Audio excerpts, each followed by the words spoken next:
તો આ તરફ રાજકોટમાં ગોંડલ તાલુકા કોંગ્રેસ પ્રમુખની અટકાયત થઈ છે. કોંગ્રેસ તાલુકા પ્રમુખ હર્ષદસિંહ ઝાલાની અટકાયત થઈ છે.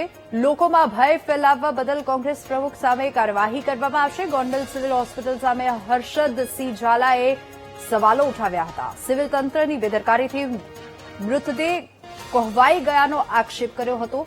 હોસ્પિટલ તંત્ર પર બેદરકારી અને ઢાક પીછોડાના ગંભીર આક્ષેપો લગાવ્યા હતા. તથ્યોની ખરાઈ કર્યા વિના જ અફવા ફેલાવવાનો પણ પોલીસે દાવો કર્યો છે.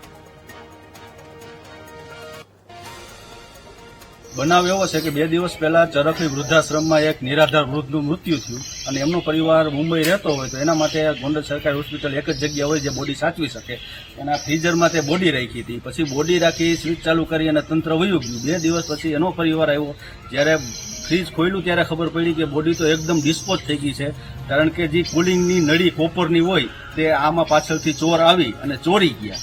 તો 2 દિવસ સુધી બોડી ડિસ્પોઝ થઈ ગઈ કે જેની હાલત એટલી ખરાબ હતી કે તે જોઈ પણ નહોતી શકાતી અને લોહી પણ બહાર નીકળ્યું એવું જાણવા મળ્યું છે. તો 2 દિવસ સુધી આ તંત્ર શું કરતું હતું.